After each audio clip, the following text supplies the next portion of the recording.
네, 저녁 시간 많이 피곤하실 텐데 예배 자리에 오신 여러분 주님의 사랑으로 축복합니다. 네, 현재 여러분은 무엇에 관심을 갖고 계십니까? 네, 아이들의 학업인가요? 아니면 건강 문제인가요? 남은 인생에 대한 설계인가요? 아니면 온통 가족들 생각이신가요? 네, 지금 이 시대를 살아가는 우리가 관심을 두어야 할 것은 무엇일까요? 예, 전에 목사님께서 이 영화 레프트 비하인드 영화를 소개하셨는데 그래서 제가 봤거든요. 이 영화는 인류 역사가 끝나는 최후의 날에 관해 소개해주는 영화예요. 예수님이 다시 오실 때에는 믿음을 가진 사람들이 공중으로 올라갈 거라는 휴거 사건을 시작으로 스토리가 전개됩니다. 남겨진 자들은 두려움과 충격 속에서 사라진 가족들을 찾아 나서죠. 예, 영화에서는 그 딸과 남편이 남겨지게 되는데요. 그 두 사람이 또 그 엄마와 또 동생을 찾아가면서 예, 아내와 아들을 찾아가면서 믿음에 대해 마음을 열게 되는 내용이에요. 예, 이 영화는 남겨진 자들이 보일 반응을 흥미진진하게 묘사했습니다. 예수님이 다시 오시기 전에 예수님은 성도들이 그날을 미리 준비하도록 징조를 알려주셨어요. 도둑은 갑자기 생각지 않은 때에 집에 잠입하지만 예수님은 마지막 날을 그의 제자들이 대비할 수 있도록 알아차릴 수 있는 사인 표지판을 예고해 주셨습니다. 비록 정확한 날짜와 시간은 알 수 없지만 예수님의 재림의 날은 특별한 징후들이 있다고 말씀하세요. 네, 오늘 말씀은 하나님 나라의 종결인 인자의 날을 중심으로 살펴보러 갑니다. 네, 본문 내용은 크게 세 부분으로 이루어집니다. 예, 첫 번째 부분은요. 20절하고 21절인데요. 하나님 나라를 중심으로 바리새인과 예수님 사이의 대화예요. 바리새인들은 하나님 나라에 대해서 묻습니다. 그러자 예수님은 하나님 나라의 특징을 말씀해 주십니다. 예, 그리고 두 번째 부분은요. 22절부터 35절인데요. 예수님이 제자들에게 주시는 인자의 날에 관한 교훈이에요. 예, 세 번째 부분은 37절인데 제자들의 질문과 예수님의 대답이 나옵니다. 예, 오늘은 시간 관계상 37절 세 번째 부분은 다루지 않고요. 35절까지만 하려고 합니다. 오늘 본문 말씀은요. 예수님의 생애 후반부에 하신 말씀이에요. 예수님은 제자들과 함께 예루살렘으로 가는 기나긴 여정에 오르셨어요. 예수님은 마지막 6개월 정도의 시간이 남겨진 그 시점에서 두 번째로 예루살렘을 향해 여행을 하고 계세요. 이 시기는요. 제자들을 향한 교훈이 중심을 이루는데요. 순회의 전도를 하면서 하신 말씀이에요. 오늘 본문 내용은 마태복음에 의하면요. 예루살렘 성의 파괴와 관련해서 종말에 관한 교훈을 주신 말씀에 해당돼요. 네, 작년에 이맘때 이 말씀 같이 나눴는데요. 네. 이 본문의 문맥적인 배경을 살펴보면요. 누가복음 17장 앞부분에서는 예수님이 예루살렘으로 향하는 도중에 제자들에게 여러 가지 교훈의 말씀을 주셨어요. 그리고 10명의 문둥병자를 치유하셨죠. 그 이후 예수님은 바리새인들로부터 질문을 받게 됩니다. 예수님의 답변이 이루어지고 그 후에 제자들을 향한 예수님의 가르침이 예언과 함께 경고의 형태로 이루어져요. 그렇다면 바리새인들이 예수님께 어떤 의도로 어떤 질문을 했을까요? 네, 20절 말씀입니다. 같이 읽겠습니다. 바리새인들이 하나님의 나라가 어느 때에 임하니까 묻거늘. 예수 선생님, 당신이 하나님의 나라가 가까이 왔다고 하는데 도대체 언제 하나님의 나라가 임합니까? 이런 질문을 하는 거죠. 예. 여러분 2주 전에 제자들의 삶의 목표와 추구가 무엇이 되어야 하는지 제가 말씀을 나누었는데 기억나세요? 예수님은 제자들에게 하나님의 나라와 의를 구하는 삶을 살아야 한다고 가르쳐 주셨어요. 하나님의 나라란 하나님의 통치와 다스림, 하나님의 주권을 중심으로 하는 개념이죠. 예, 바리새인들이 질문한 내용 속에서 그들의 관심사를 엿볼 수 있습니다. 바리새인들은 하나님의 나라가 임하는 시기에 관심을 두었어요. 예수님이 활동하신 당대의 유대인들은요. 언제 그들 가운데 하나님이 약속하신 회복이 이루어지는가에 촉각을 곤두세웠습니다. 예, 북이스라엘은 BC 722년에 아수르에 의해서 멸망을 당했고요. 그리고 남쪽 유다는 바벨론에 의해서 BC 586년에 멸망을 당한 후 나라를 잃은 유대인들은 민족적인 해방이 최고의 관심사였어요. 그래서 구약 선지자들을 통해 예언된 이스라엘 민족의 회복을 이방인들의 압제로부터 벗어나서 독립된 나라를 이루게 되는 것으로 유대인은 이해했습니다. 즉 이스라엘 민족의 회복이란 정치적이면서 민족적인 해방이라고 받아들이면서 그것이 바로 이스라엘 백성들의 최대의 관심사였던 거죠. 그러나 성경은 예수 그리스도께서 이 땅에 오심으로 이미 하나님의 나라가 시작되었다고 선포하고 있습니다. 예수님께서 하신 첫 번째 메시지는 바로 회개하라, 천국에 가까이 왔다였고요. 예수님의 가르침의 중심 메시지도 하나님 나라였어요. 또 누가복음 11장에 보면요. 예수님이 벙어리 귀신 들린 자를 치유하시면서 하나님의 나라가 이미 너에게 임했다고 말씀하세요. 예수님이 하신 많은 기적들은요. 하나님의 나라가 어떠한 건지를 보여주는 사역이었죠. 예수님이 그렇게 말씀하신 이유에는요. 예수님께서 친히 하나님 나라의 실체셨고 예수님이 이 땅에 오심으로 하나님의 나라가 이루어졌기 때문이에요. 하나님의 완전한 통치와 다스림이 예수님을 통해서 이 땅에 시작되었기에 하나님의 나라가 임했다고 외치신 거죠. 예수님 당시에 사람들의 주목을 받았던 세례 요한 역시 그렇게 외쳤어요. 그러나 유대인들이 보기에 그들이 기대했던 일, 즉 로마로부터의 그 압제가 종식되지 않자 그들은 대체 언제 하나님의 나라가 임할 것인지 마치 비꼬듯이 지금 묻고 있어요. 그들은 정치적인 메시아를 통해서 하나님의 나라가 임하길 바랬기에 예수님 안에서 시작된 하나님의 나라를 보지 못한 거죠. 심지어 예수님의 제자들의 관심사도 하나님의 나라였어요. 예수님이 부활하시고 승천하시기 바로 직전에 감람산에 모였을 때에 제자들은 예수님께 묻습니다. 사도행전 1장 6절에 보면요. 그들이 모였을 때 예수께 여쭈어 이르되 주께서 이스라엘 나라를 회복하심이 이때이니까 하니 이런 말씀 볼 수 있죠. 제자들이 예수님께서 죽음에서 부활하시자 이제 이스라엘 나라를 회복하실 것이라고 기대했죠. 이 질문에는요. 제자들의 관심과 기대감이 담겨져 있어요. 주님, 이제는 이스라엘 나라를 주님이 회복시켜 주실 것입니까? 이렇게 제자들은 예수님이 승천하기 바로 전까지도 이스라엘 민족이 언제 로마의 압제로부터 해방될지에 대해서 관심이 모아져 있었어요. 정치적인 속박으로부터 자유롭게 되는 날을 학수고대했던 이스라엘 백성들이었기 때문이죠. 우리나라 역사에서도요. 일제 치하에서 처참하게 짓밟힌 그 과거 역사를 생각해 볼 때 그들이 겪었을 고통이 짐작이 가죠. 그리고 얼마만큼 민족의 해방을 고대했을지 느껴집니다. 김구 선생님의 세 가지 소원을 기억할 거예요. 첫째도 독립이요. 둘째도 독립이요. 셋째도 조국의 독립을 꿈꾸셨던 것처럼 말이에요.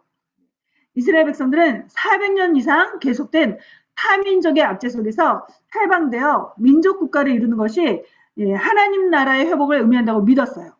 그러나 그들의 기대와는 다른 모습으로 메시아 예수님은 이 세상에 오셨고 또 예수님을 통해 하나님 나라가 시작되었죠. 이미 시작되었지만 아직 완성되지는 않은 상태였어요. 그럼에도 제자들 역시 그들 가운데 이미 임한 하나님 나라를 제대로 이해하지 못하고 있었던 거죠. 바리새인의 질문에 대해 예수님은 하나님 나라의 본질적인 성격을 알려주십니다. 20절, 21절 말씀입니다. 같이 읽겠습니다. 예수께서 대답하여 이르시되 하나님의 나라는 볼 수 있게 임하는 것이 아니요 또 여기 있다 저기 있다고도 못하리니 하나님의 나라는 너희 안에 임이니라. 바리새인들은 마치 달력을 가지고 와서 예수님께 언제 하나님의 나라가 임하는지 알려주기를 원했어요. 또 하나님의 나라가 임하는 지역을 지도로 표시할 수 있도록 알려주길 바랬죠. 그러자 예수님은 그들과는 다른 차원에서 그들이 기대했던 것과는 다른 차원에서 하나님의 나라를 설명해 주세요. 하나님의 나라의 특징은요. 첫 번째, 눈에 보이게 임하는 것이 아니라는 점이죠. 인간의 육적인 시력으로 관찰해서 볼 수 있게 임하는 나라가 아니라는 거예요. 하나님의 나라는 세상 왕국과는 다르게 눈에 띄는 정치적인 운동이나 세상의 권력을 장악해서 이루어지지 않습니다. 최후에 이루어지는 하나님의 나라는 가시적으로 우리의 눈으로 볼 수 있게 새 하늘과 새 땅이 임할 것이지만 예수님의 초림으로 이미 시작된 하나님의 나라는 외적인 국가 형태로 임하는 것이 아니기 때문에 여기 있다 저기 있다고도 말할 수 없다는 거죠. 예수님 안에서 예수님을 통해 시작된 하나님의 나라는 영적으로 임하는 나라이기 때문이에요. 또 두 번째 특징으로 예수님은 하나님의 나라가 너희 안에 있다고 말씀하십니다. 21절 말씀입니다. 하나님의 나라는 너희 안에 있느니라. 이 영어 표현은요. Because the kingdom of God is in your midst. 여기서 너희 안에 있다는 의미는요, 유대인의 대화법하고 관련이 돼 있어요. 유대인들은 대화를 나눌 때 대화를 주도하는 사람을 중심으로 동그랗게 원을 그리고 둘러서서 이야기를 나누었습니다. 따라서 유대인들은 예수님을 중앙에 세우고 질문했어요. 21절에 예수님이 대답하신 하나님의 나라가 너희 안에 있다는 의미는요, 너희 마음에 하나님의 나라가 있다는 뜻이 아니에요. 예수님을 둘러서 있는 바리새인들에게 그들 한가운데 서 계신 예수님이 내가 바로 하나님 나라의 실체이다. 내가 하나님의 나라다. 라고 말씀하시는 것이었죠.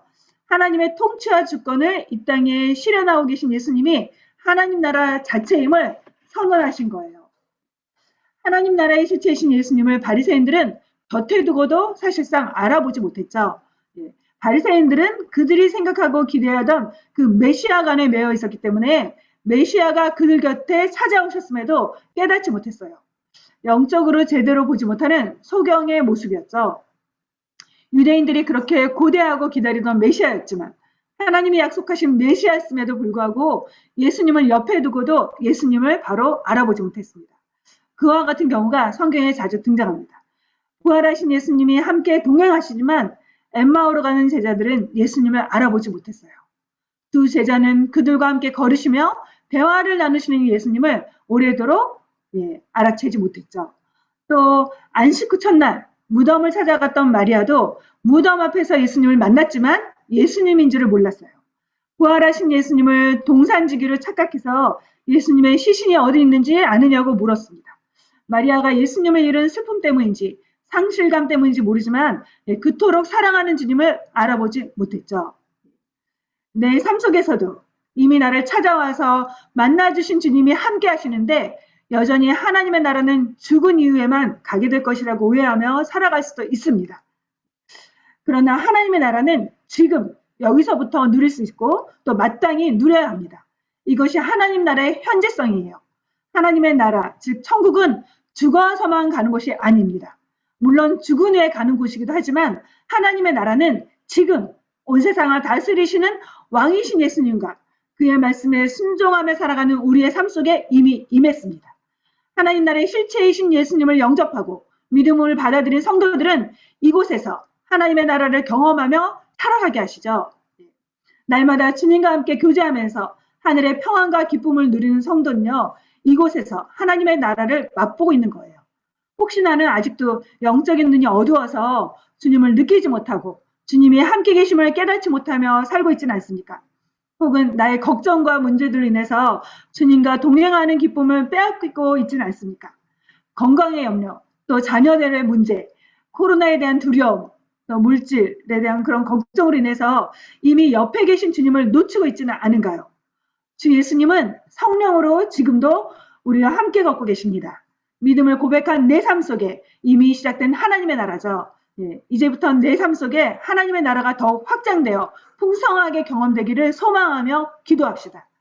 힘겨운 상황 속에서도 기뻐할 수 있고 또 어려운 일들, 문제가 닥쳐도 감사할 수 있음은 내 삶에 주님의 선한 통치가 이미 시작되었기 때문입니다. 너희 속에 착한 일을 시작하시니가 그리스도 예수의 날까지 이루실 줄을 확신합니다. 바울의 고백처럼 이미 내 속에 선한 일을 시작하신 주님이 함께 하심을 믿고 담대하게 기쁨으로 매일매일을 살아가길 바랍니다. 예수님이 말씀하신 하나님 나라의 비유에서 하나님 나라는 마치 밀가루 속에서 부풀게 하는 누룩, 이스트와 같다고 말씀하셨어요. 빵을 만들 때 부풀리게 하는 이스트처럼 이미 시작된 하나님의 나라가 여러분의 삶에서 더욱 확장돼서 그 풍성함이 가족들, 이웃들에게도 전달되기를 바라면서 축복합니다. 이제 예수님은 바리새인이 아닌 제자들 향해서 하나님 나라라는 주제에서 시작된 그 대화를요, 인자의 날이라는 주제로 전환하고 계세요. 22절 말씀입니다. 네, 같이 읽겠습니다. 또 제자들에게 이르시되 때가 이르리니 너희가 인자의 날 하루를 보고자 하되 보지 못하리라. 예수님은 하나님 나라의 완성은 인자의 날에 이루어진다고 가르쳐주고 계세요. 그렇다면 인자의 날이란 무엇을 뜻할까요? 네, 22절부터 32절은 인자의 날에 대해서 말씀하고 있어요. 인자의 날, 인자의 때, 인자가 나타나는 날로 표현된 이 날은요, 예수님이 다시 오셔서 메시아 왕국이 완성되는 때, 역사의 종말이 이루어지는 날을 의미해요. 구약에서는 여호와의 날, 주의 날이라고 했습니다. 흔히 알고 있듯이 미켈란젤로의 그 성 시스티나 벽화에 나온 것처럼 최후의 심판이 이루어지는 그날이죠. 인자의 날이 올 때의 현상들을 예수님은 말씀해 주세요. 네. 28절, 23절, 24절 말씀이죠. 네. 같이 읽겠습니다. 사람이 너희에게 말하되 보라 저기 있다 보라 여기 있다 하리라. 그러나 너희는 가지도 말고 따르지도 말라. 번개가 하늘 아래 이쪽에서 번쩍이어 하늘 아래 저쪽까지 비침같이 인자도 자기 날에 그러하리라. 22절부터 25절은요. 인자의 날, 예수님의 재림이 있을 때의 징조와 방법에 대해서 말씀해 주고 계세요. 인자 첫 번째, 인자의 날의 징조는요. 사인은 거짓 메시아의 출현이죠. 네. 인자의 날, 예수님이 다시 오시기 전에 거짓 선지자들이 나타나서 갖가지 방법을 동원해 믿는 자들을 미혹할 것이라는 거예요. 이때 잘못된 가르침에 미혹돼서 신앙의 공동체를 떠나지 말고 이단들을 따라가지 말라고 예수님은 경고하고 계세요. 인자, 예수님은 하늘 이쪽에서부터 저쪽까지 비춰지는 것처럼 전 우주적이면서 공개적으로 다시 오실 것이기 때문에 거짓 메시아나 거짓 선지자들이 말하는 거짓된 메시지에 현혹되지 말라는 거죠. 하나님 나라가 완성되는 인자의 재림 시기는 호련히 또 갑작스럽게 즉 예상치 못할 때 일어날 것이기 때문에 정확한 그 날을 알지 못하지만 그러나 재림의 방법은 모든 사람이 볼 수 있게 오실 것이라는 것. 그래서 메시아가 여기 있다, 메시아가 저기 있다 해도 동요하거나 미혹되지 말 것을 당부해 주세요. 당부하고 계세요. 두 번째로 인자의 날이 오기 전의 징조는요. 먼저 인자의 날이 오기 전에 메시아는 고난을 받고 버림받아야 한다고 말씀하고 계세요. 25절 말씀입니다. 그러나 그가 먼저 고난을 받으며 이 세대에게 버림받아야 할지니라. 이 말씀을 하신 시기는요. 아직 예수님이 십자가를 지시기 전이었어요. 예수님은 심판주로 최후에 다시 오실 것인데 그 전에 예수님은 반드시 인류의 죗값을 대신해서 치르셔야만 한다는 거예요. 심판주로 오시기 전에 예수님께서 고난당하고 사람들에게 배척당하심으로써 구원을 성취해야만 한다고 예고해 주시는 거예요. 마태복음 24장에서는요. 주님의 재림 전에 자연재해와 또 도처의 전쟁이 일어날 것도 말씀해 주셨어요. 전쟁의 소식이 지금 들리고 있죠? 무슨 생각이 드세요? 주님 오실 날이 점점 다가오고 있다는 생각이 아닌가요? 성경이 말하는 진리 중에 하나는요. 예수님은 반드시 다시 오신다는 사실이에요. 양치기 소년이 너무나 자주 거짓말을 했기에 진짜 늑대가 왔을 때 사람들은 받아들이지 않았죠. 거짓 이단들이 예수님의 재림을 너무나 자주 무수히 외치고 잘못된 길로 호도했기에 재림에 대한 이야기에 저희는 사실상 좀 이력이 났죠. 왠지 거부 반응이 생기기도 해요. 그러나 항상 잊지 말아야 합니다. 언젠가 예수님은 반드시 오실 것이라는 사실을요. 그렇다면 인자의 날, 예수님이 다시 오심을 믿는 우리는 어떻게 살아야 될까요? 종말론적인 삶의 자세, 즉 마지막에 있음을 준비하며 살아야 되겠죠. 이 세상은 영원하지 않습니다.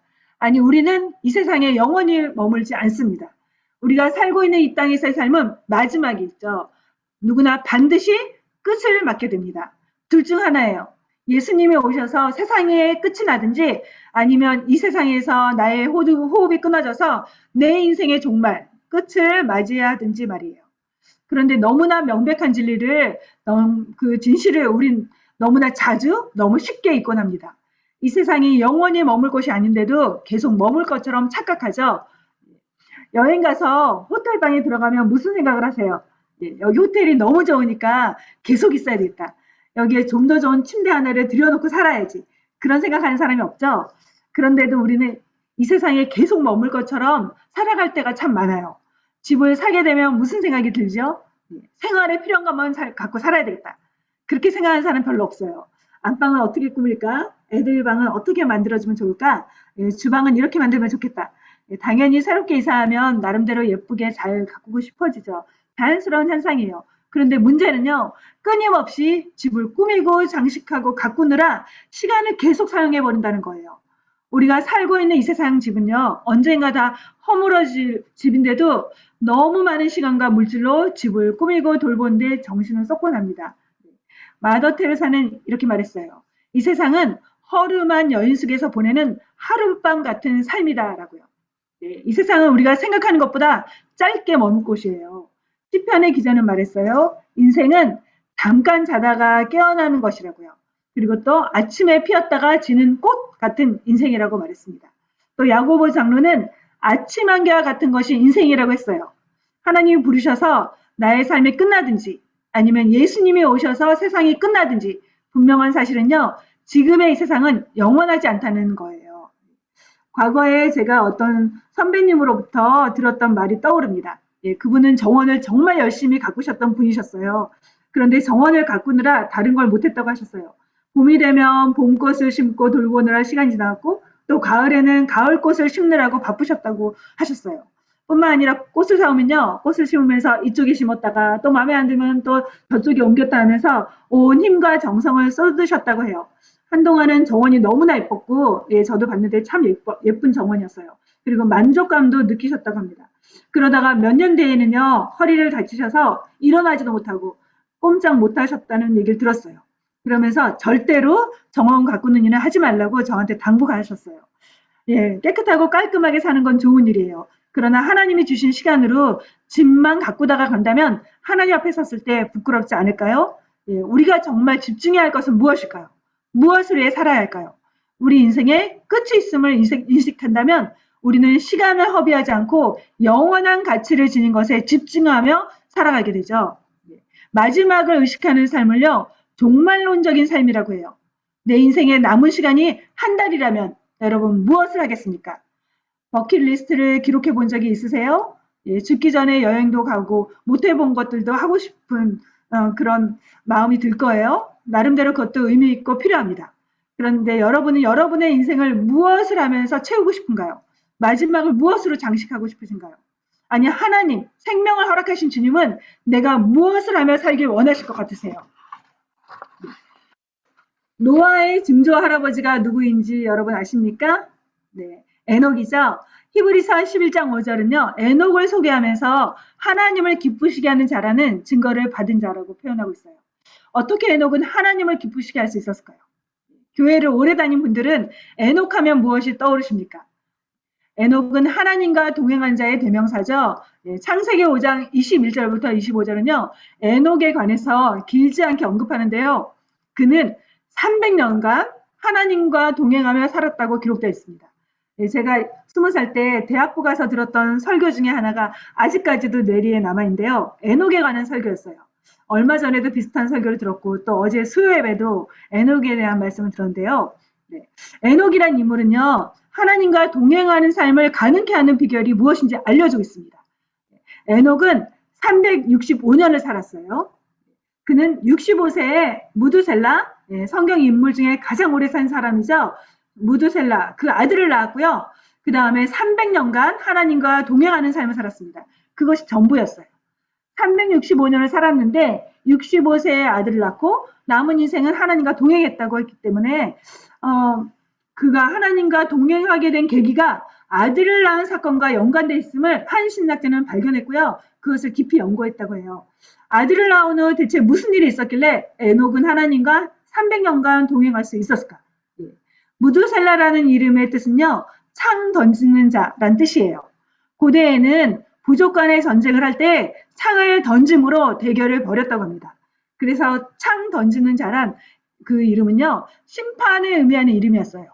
부족 간의 전쟁에서 창 던지는 대표자가 죽게 되면 그 부족은 적에 의해서 몰살당하는 심판을 당하게 되기 때문이죠. 예, 무드셀라를 낳은 후 하나님은 에녹에게 내 아들이 죽으면 심판을 당하게 될 거야 라고 알려주셨어요.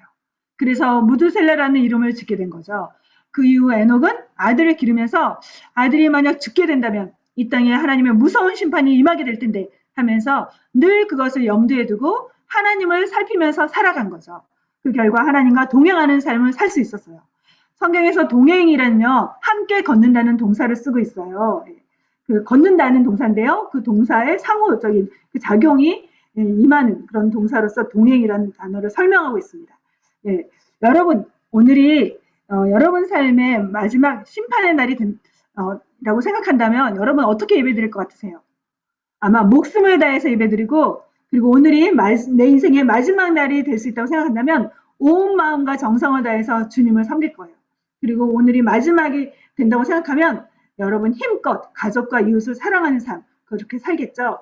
예, 이것이 바로 종말론적인 삶의 모습이에요. 예, 우드랜드에 있는 한 교회는요, 내 인생 마지막 30일이라는 주제로 성도들이 자신의 삶을 재정비하면서 엄청나게 부흥했다고 들었어요. 내가 만약 단 30일만 살 수 있다면 어떻게 살 것 같으세요? 오늘이 남은 내 인생의 마지막 날들 중에 첫 번째 날이라고 생각한다면 무엇을 하시겠습니까? 네, 그런 찬양이 있죠. 시한부 종말론자들처럼 짐 싸들고 산에 가서 흰옷 입고 기도만 하라는 것이 아니죠. 그러나 분명 우리 삶에 불필요한 것들을 제거하고 가지를 쳐내야 할 것들이 있을 거예요. 안락함에 빠져서 정말 하나님이 나에게 원하신 일을 미루고 있지는 않습니까? 혹시 세상 즐거움이나 또는 염려에 빠져서 하나님이 나에게 맡기신 사명과 임무를 소홀히 하고 있지는 않습니까?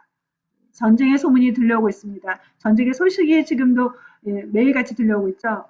우크라이나에 살던 한 어린 소년이 피난 중에 인터뷰하던 그 모습이 생각이 나요. 나는 죽고 싶지 않아요. 살고 싶어요. 살 수 있도록 도와주세요. 이렇게 말하면서 눈물을 흘렸어요.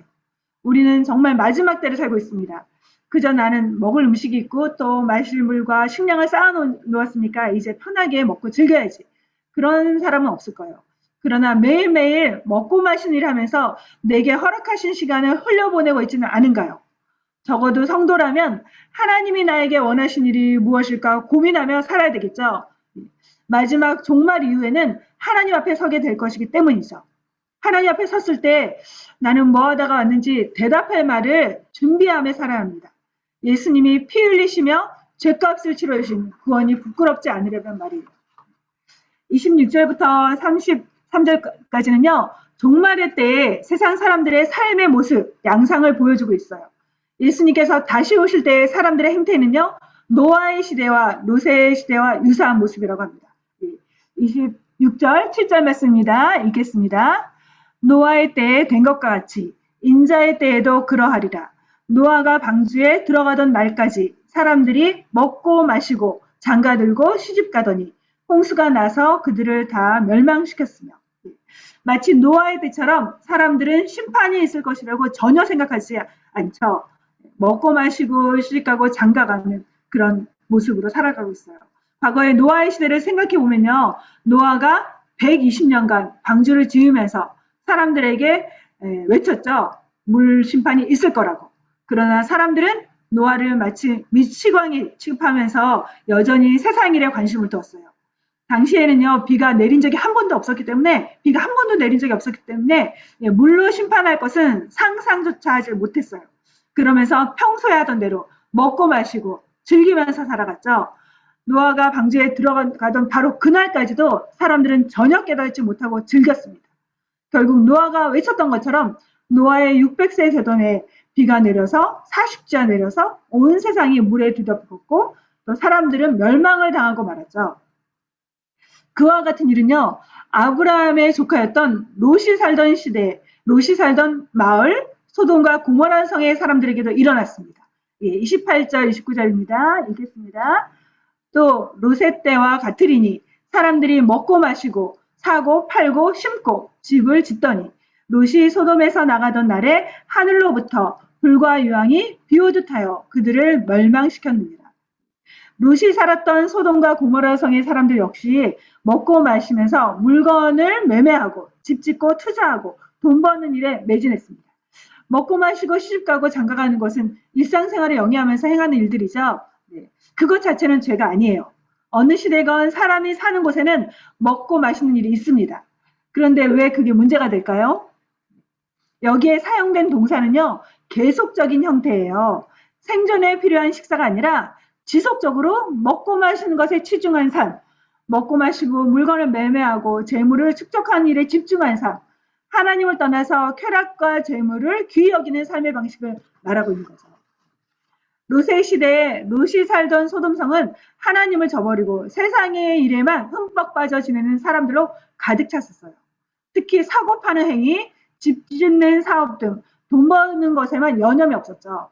재물을 쌓기 위해서 혈안이 되었고요. 자신의 욕망을 채우고 편안한 삶을 추구하는 삶을 살았던 거죠. 창조자 하나님을 떠나서 물질적인 것과 또 탐욕과 욕망만을 추구하는 소돔과 고모라의 사람들에게 결국 하나님의 심판이 임하고 맙니다. 하늘로부터 불과 유황이 내리는 바로 소돔 심판의 날까지 소돔 사람들은요 전혀 깨닫지 못하고 죄악된 삶에 머물러 있었던 거죠. 심지어 롯의 사이들은 소돔 성이 곧 멸망할 거라는 그 롯의 말을 듣고도 농담으로 여기면서 멸망할 성을 떠날 생각을 하지 않았죠. 노아의 시대와 롯의 때에 나타난 심판은요, 결국 최후 심판의 모형이에요. 즉, 최후에 일어날 심판의 샘플과도 같은 것이라고 할 수 있죠. 예수님은 사람들이 예측하지 못했던 때, 기대하지 않았던 때에 다시 오실 것이라고 두 시대를 실제적인 예로 드셨어요. 갑작스럽고 돌발적으로 임하는 것처럼 느껴지지만 실상은요, 곰곰이 생각해보면 사람들이 다른 일에 정신이 팔려 있어서 무관심했기에 준비되지 못한 것이었죠. 예수님은 종말의 시기에 대한 징조들을 가르치시면서 성도들을 준비시켜 주세요. 이런 일들이 일어나면 영적으로 깨어있도록 해라. 이게 사인이야. 사이렌이 울리면 응급 환자가 생겨서 응급차가 지나간다는 것을 알게 되는 것처럼 이런 현상들을 보면 마지막 때가 되었기에 깨어서 준비해야 한다라고 말이에요. 예, 성도들은 비록 종말의 정확한 시간을 알 수 없지만 적그리스도의 출현과 사람들의 영적인 무관심 등의 형상을 보면서 종말의 시기가 가까워짐을 예측하고 깨달아야 한다는 겁니다. 예, 이젠 진짜 마지막인가 보다. 그렇게 깨달라는 거죠. 예, 그렇다면 인자의 날, 최후의 날을 맞는 성도는 어떤 모습으로 살아야 될까요? 30절, 31절에서 예수님은 말씀하십니다. 네, 읽겠습니다. 인자가 나타나는 날에도 이러하리라. 그날에 만일 사람이 지붕 위에 있고 그의 세간이 그 집 안에 있으면 그것을 가지러 내려가지 말 것이요. 밭에 있는 자도 그와 같이 뒤로 돌이키지 말 것입니다. 예, 뒤로 돌이키거나 내려가지 말라고 하세요. Don't go down, don't go back. 예, 사람들은 세간, 즉 살림에 필요한 도구와 살림살이 등 물질을 가지러 돌아가죠. 소유물을 포기하지 못하게 뒤로 돌아가려고 하는 거예요. 뒤로 가지 말라는 것은요. 세상에 남겨진 물질과 재물에 집착하지 말라는 의미예요. 세상에서 성경에서 세상을 향한 마음을 끊지 못한 그 사람의 대명사는요. 롯의 아내죠. 예, 32절에 보면요. 롯의 철을 생각하라고 말씀하세요. 천사들이 이끄는 손에 붙잡혀서 소돔성을 떠나오면서까지 세상에 대한 미련과 물질적인 집착을 버리지 못하고 뒤돌아본 롯의 처는 어떤 결말을 가졌는가요? 뒤돌아본 즉시 소금 기둥이 되어버리고 말았죠. 뒤를 돌아본 사람의 마지막 결말이 얼마나 처참한지 롯의 아내는 상기시켜줍니다. 뒤돌아보면 멸망하게 된다는 사실을 기억하고 세상에 대한 미련을 단호하게 끊어버려야 한다는 것을 말이에요. 여기서 생각하라는 단어는요. 무네모뉴오라는 단어인데요. 기억하다. 근데 이 단어는요. 마음을 집중해서 유의해라.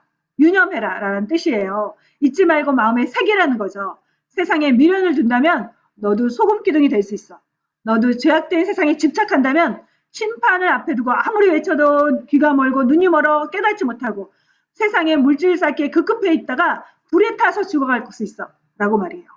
곧 죽을 줄도 모르고 돈가방만을 움켜쥐다가 불에 타서 목숨을 잃어가는 사람들처럼 될 수 있다는 거죠. 예, 가끔 영화의 마지막 장면에서 돈가방을 움켜쥐고 죽어가는 주인공을 볼 수 있어요. 무슨 소용이 있을까요? 목숨을 잃었는데. 그런 사람들을 보면 참 씁쓸하고 안타깝습니다. 예, 잠시 생각해보죠. 왜 롯의 아내는 뒤를 돌아봤을까요? 분명히 뒤를 돌아보지 말라고 경고했는데도 말이에요. 우리의 마음이 향하는 곳에 눈길이 향하죠. 마음이 어디 있는지 알려면 무엇을 보고 있는지 점검하면 됩니다. 나의 시선은 나의 마음 상태를 보여주고 있어요. 물질에 눈이 간다면 마음이 물질에 향해 있는 거예요. 온통 애들만 보인다면 내 마음은 전부 아이들로 채워진 거죠. 다나께나 무엇이 보이십니까? 만약 주님께 마음이 향한다면 나의 시선은 주님이 맡겨주신 사명으로 옮겨질 거예요. 롯의 아내는 마음이 세상과 물질을 향했기에 눈을 돌려서 바라보지 말아야 할 것을 바라보았습니다. 그리고 심판을 받아 몸이 굳어버리고 말았죠. 내 안에 롯의 아내와 같은 세상에 대한 애착이 여전히 남겨져 있지는 않은가요? 내 속에 세상을 향한 미련이나 집착이 1%도 없는가요? 요한일서 2장 15절 말씀입니다. 이 세상이나 세상에 있는 것들을 사랑하지 말라. 누구든지 세상을 사랑하면 아버지의 사랑이 그 속에 있지 아니하니. 세상을 사랑하는 마음과 하나님을 사랑하는 마음이 공존할 수 없습니다. 세상을 사랑하게 될 때 하나님의 사랑이 온전히 내 안에 거할 수 없게 돼요. 그래서 세상을 향한 미련을 완전히 끊어내야 합니다. 혹시 나는 믿음의 길에 들어섰음에도 여전히 세상 재물에 마음이 팔려서 믿음과 재물 사이에서, 물질 사이에서 저울질하고 있지는 않습니까? 하나님과 재물을 겸하여 섬길 수 없다고 성경은 말씀하고 있습니다. 세상을 향한 미련이 조금이라도 내 안에 남아있지는 않은가? 뭔가 세상에 대한 환상이나 애착이 혹시 내 안에 여전히 숨어있는 것은 아닙니까? 심판날에 소돔성에 쌓아두었던 재물 때문에 또는 소돔성에서 즐겁게 누렸던 세상의 재미난 일들로 인해서 롯의 아내가 뒤돌아본 것은 아닐까요? 예. 나로 하여금 하나님이 부르신 부르심을 향해 가지 못하고 뒤돌아보고 주저앉게 만드는 것은 무엇입니까? 여전히 세상은 근사하고 화려하고 멋진 일이 일어나는 곳이라는 그런 착각을 하고 있지는 않으십니까? 주님이 부르신 표대가 아니라 뒤를 돌아보고 있다면 이 시간 나의 시선을 조정하도록 합시다. 과거가 지금보다 더 나았어. 만약 이런 생각이 있다면요. 이건 사단이 주는 속임수예요. 절대로 주님 없던 과거가 좋지 않았습니다. 무엇보다 주님 없이는 죄악 속에서 즐기다가 영원토록 무서운 심판의 유황불에 타게 될 것이기 때문이죠.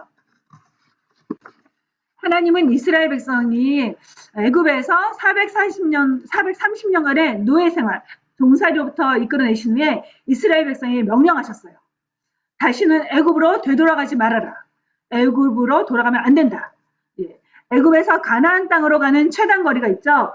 예. 바로 왕의 길 비아마리스라는 길이에요. 예. 이집트가 북쪽으로 진격하기 위해서 만든 군사 도로이고요. 열흘이면 가나안 땅에 갈 수 있는 가장 빠른 지름길이었어요. 그러나 하나님은 이스라엘을 왕의 하이웨이로 가게 하지 않으셨죠.